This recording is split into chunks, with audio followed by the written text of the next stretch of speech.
Assalamualaikum warahmatullahi wabarakatuh. Hai semua, kembali lagi dengan saya di channel Jelajah Nonton.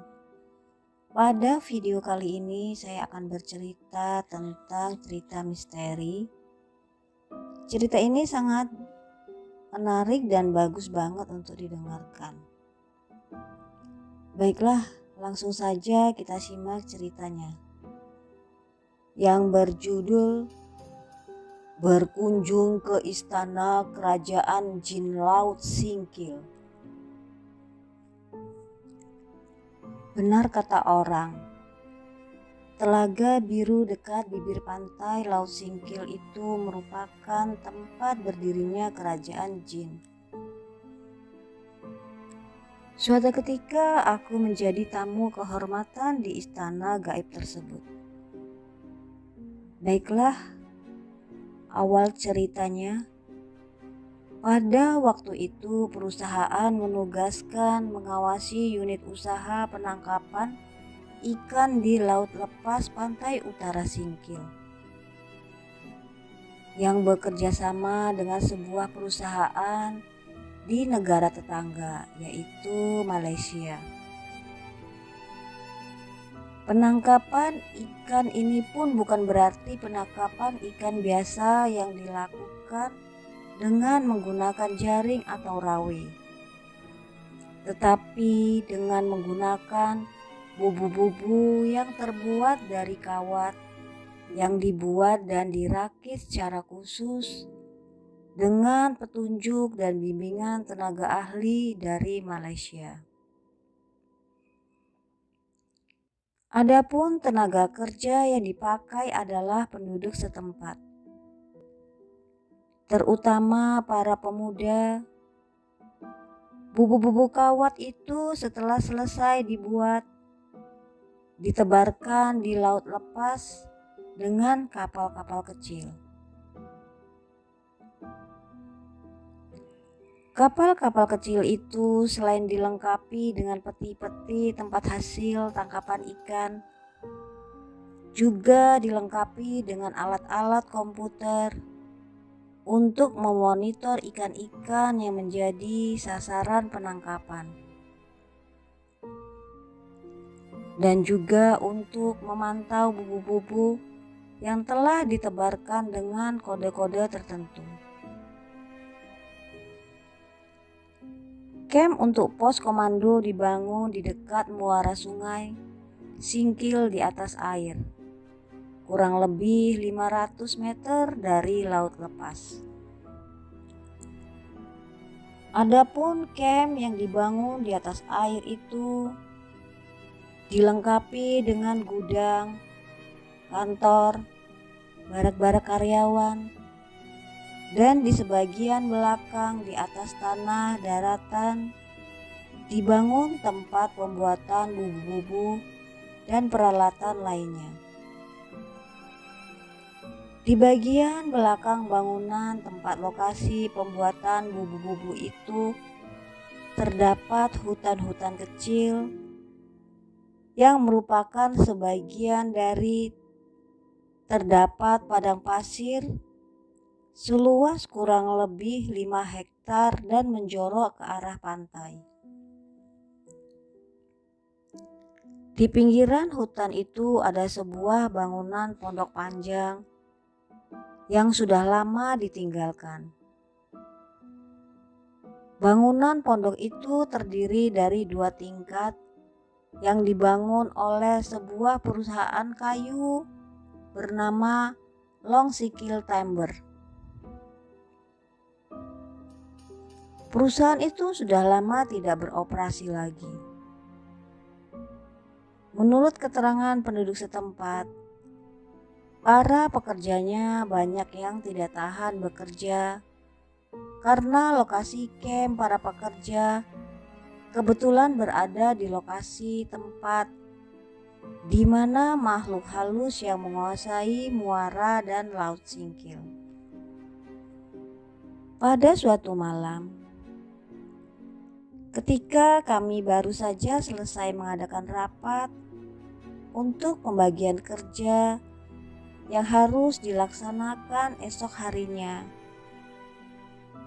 Aku dihampiri oleh mandor pengawas pekerja yang merangkap sebagai pawang laut yang asli orang Singkil. Dia berperawakan tinggi besar, berkumis tebal, dan berkulit hitam. Dia terkenal dengan ilmu kebal dan tahan terhadap serangan senjata tajam. Dia cukup disegani oleh penduduk setempat. Hal itulah makanya dia dipekerjakan di samping sebagai pawang laut. Dia juga dipercaya menjadi mandor kepala pengawas para pekerja pada unit perikanan ini. Saya perhatikan Bapak sering jalan-jalan di sekitar hutan di dekat telaga itu. Katanya memulai pembicaraan. Ya begitulah, karena kebiasaan saya setiap pagi dan sore jalan-jalan. Kebetulan tempat itu agak aneh dan menarik hati saya untuk sekedar melihat-lihat. Kataku beralasan. Begini, Bapak kan belum tahu 1 minggu berada di sini. Dan Bapak belum tahu benar keadaan lokasi tempat ini. Malam Jumat yang lalu, ketika Bapak belum berada di sini, terjadi kehebohan. Para karyawan 1 malaman tidak bisa tidur karena diganggu oleh suara ramai senda gurau perempuan-perempuan yang sedang mandi di sungai ini, tepat di bawah barak para pekerja. Lanjutnya bercerita. Menurut kepercayaan masyarakat Singkil ini, para perempuan yang pada malam-malam tertentu mandi dan bersenda gurau itu adalah para putri kerajaan jin yang pusat kerajaannya berada di sekitar telaga kecil itu. Sedangkan tanah yang menjorok ke arah laut itu merupakan alun-alun kerajaan. Itu makanya para nelayan tidak ada yang berani mendekati tanah menjorok ke laut itu. Jangankan mendekati padang pasir itu, sedangkan menangkap ikan di sekitar lokasi pantainya saja tidak ada yang berani, karena para pengawal kerajaan makhluk halus itu tidak akan memberi ampun kepada siapa saja yang mendekati laut yang ada di sekitar pantai itu. Lanjutnya panjang lebar. Setelah menghisap cerutunya, pria tinggi besar itu menambahkan ceritanya. Pernah suatu hari, ketika itu saya dipercaya sebagai pawang laut oleh para nelayan. Tugas saya harus memberi petunjuk para kelompok nelayan tersebut. Misalnya, di mana saja atau di arah laut mana yang banyak ikannya. Dan kapan akan ada badai besar, jam berapa dan hari apa yang boleh melaut untuk menangkap ikan, dan hari-hari apa yang tidak boleh melaut. Pada hari itu salah satu bot yang dinahkodai oleh seorang yang baru bergabung dengan kelompok nelayan yang saya pawangi minta izin dan petunjuk apakah dia boleh menangkap ikan di sekitar laut yang ada di tanah menjorok itu. Saya sudah melarang dan tidak mengizinkannya, tetapi dia tetap bersikeras menangkap ikan di sekitar laut itu. Pada penangkapan pertama memang tidak terjadi apa-apa, tapi pada penangkapan berikutnya, ketika sedang mengangkat, jaring terasa berat tarikannya. Dan bisa dipastikan ada perlawanan dari dalam laut. Walaupun ada ketakutan yang menahan dari bawah, tetapi dia tetap memerintahkan para awaknya untuk menambahkan kekuatan agar jaring segera diangkat ke dalam bot.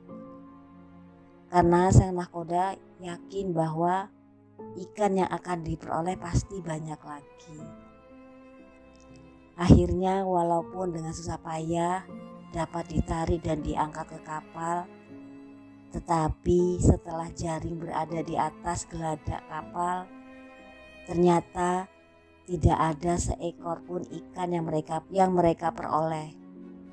Ketika mereka semua masih terheran-heran, tiba-tiba kapal terguncang, sedangkan air laut dalam keadaan tenang.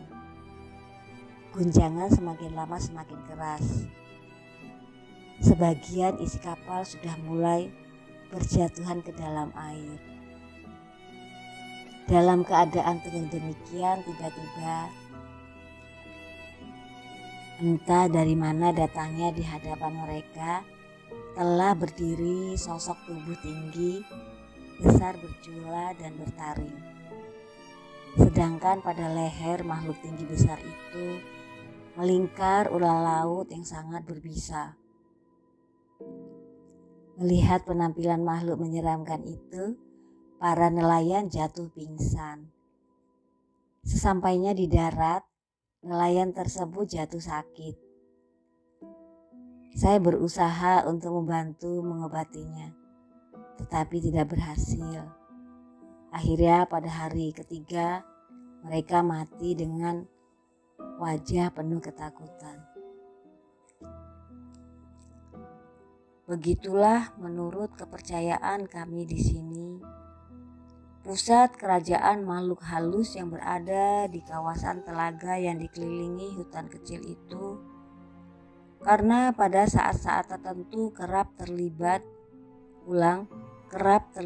di telaga dan sekitarnya ada bangunan megah persis sebuah kota. Demi keselamatan, janganlah mendekati ke telaga itu.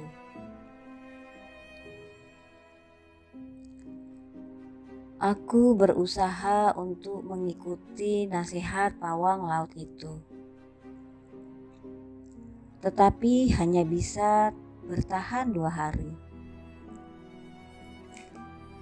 Hari ketiga, keinginanku tidak dapat kutahan lagi.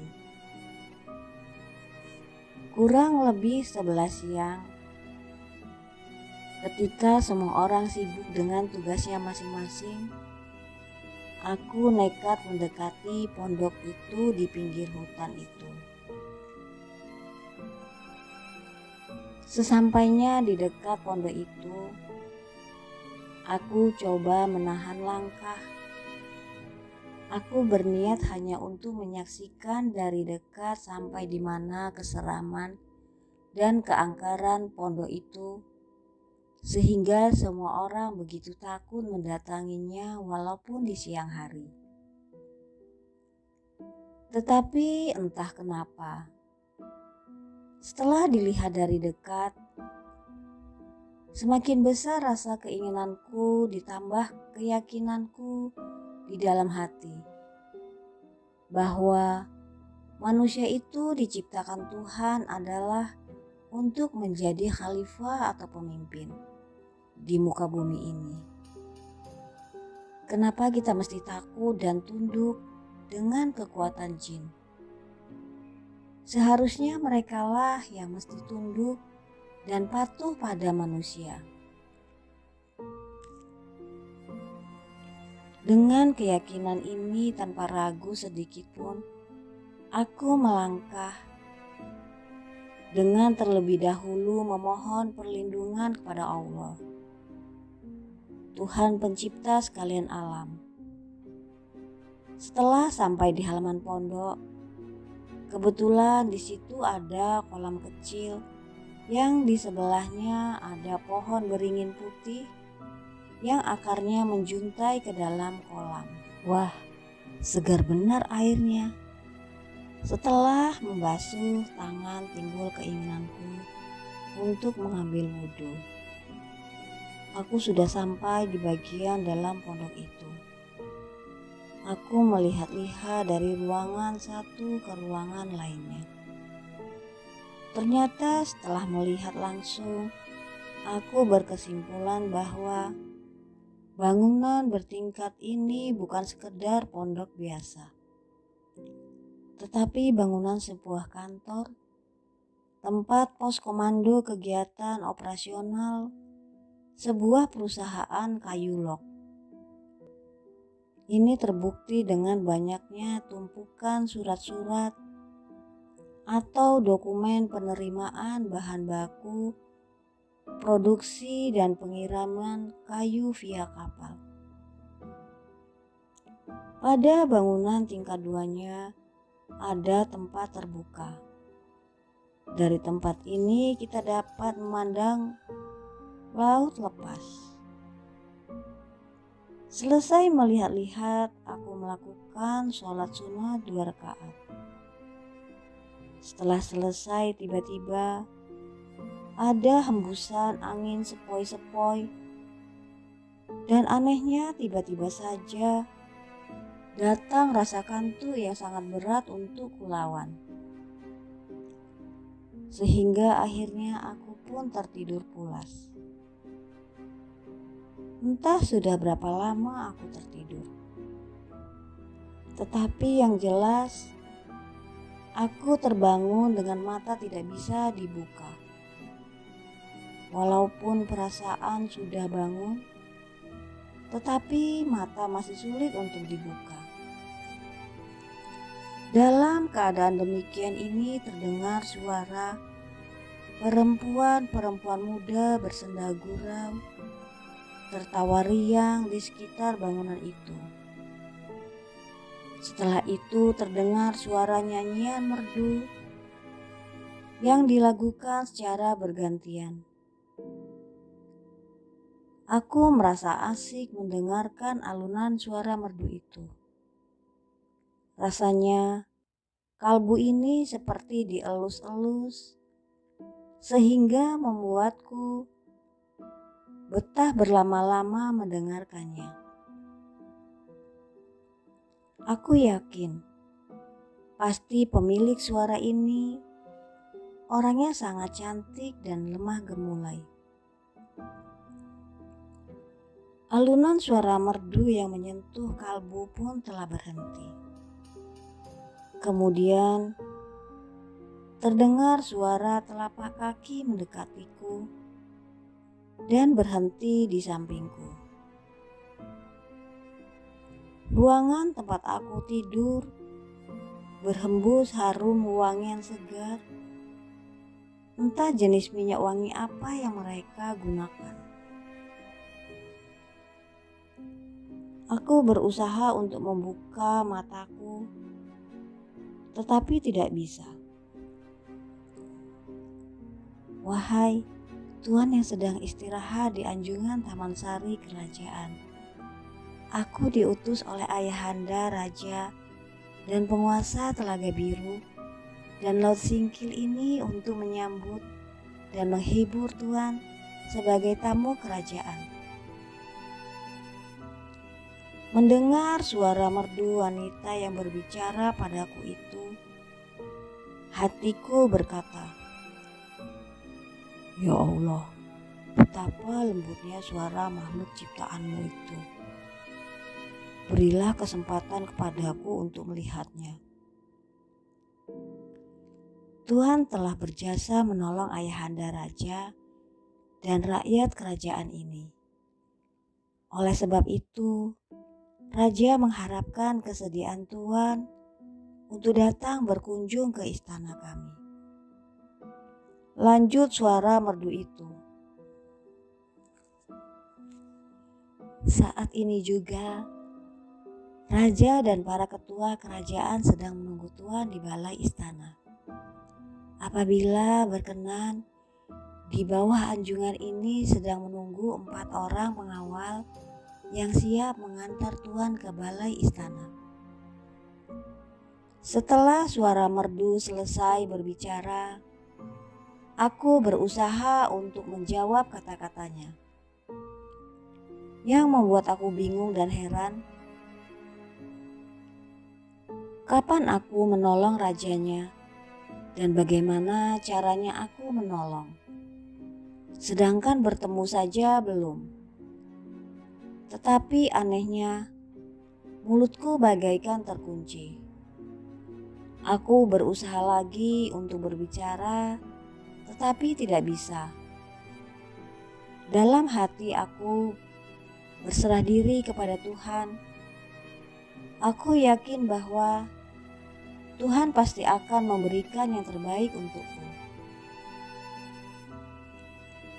Kemudian terasa ada percikan air yang beraroma harum disapukan ke wajahku dengan tangan halus dan lembut. Alhamdulillah, ya Allah, alangkah segar dan nyamannya perasaanku. Seiring dengan itu terdengar suara ucapan perpisahan dari pemilik tangan lembut dan halus tadi. Selamat tinggal, kami semua menunggu kedatangan Tuhan. Anehnya begitu suara itu lenyap, mataku yang tadi sulit dibuka, kini terbuka dengan sendirinya.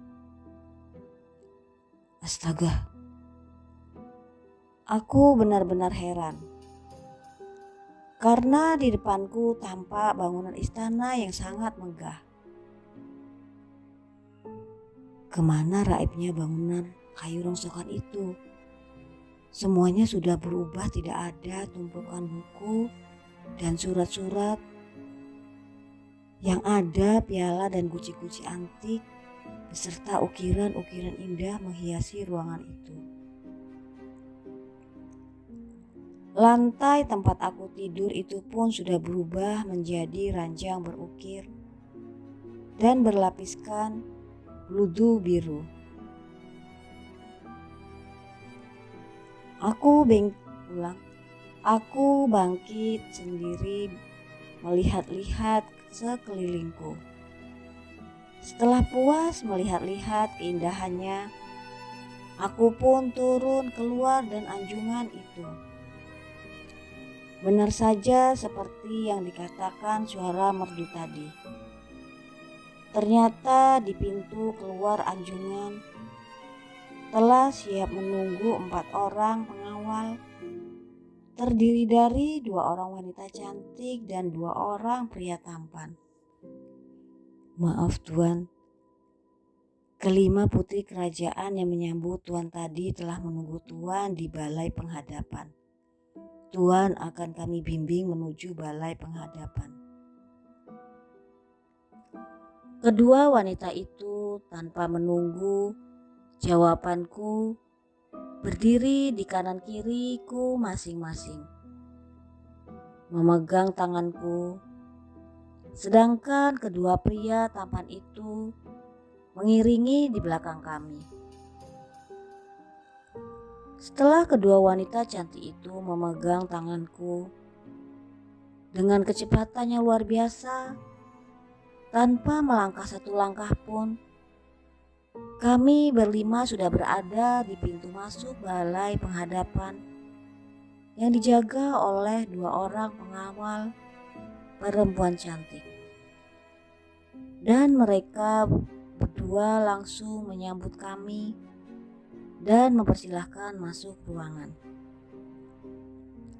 Sesampainya di dalam ruangan balai istana tersebut, kiranya telah menunggu raja yang didampingi istri dan anak-anak mereka yang berjumlah 5 orang.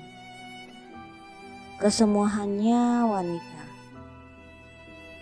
Di hadapan singgasana raja yang berukiran indah itu duduk dengan takjimnya para pembesar negeri saling berhadap-hadapan. 2 orang wanita dan 2 orang pria tampan yang tadi mengawalku. Setelah menghormat kepada raja, mereka lalu mengundurkan diri dari ruangan balai penghadapan. Begitu melihat kedatanganku, sang raja yang diikuti istri dan para putrinya turun kursi kebesarannya menyambutku dengan senyum ramah. Terima kasih saudaraku atas kesediaanmu memenuhi undangan kami untuk datang ke istana kami ini. Ini satu kehormatan bagi kami semua warga kerajaan ini.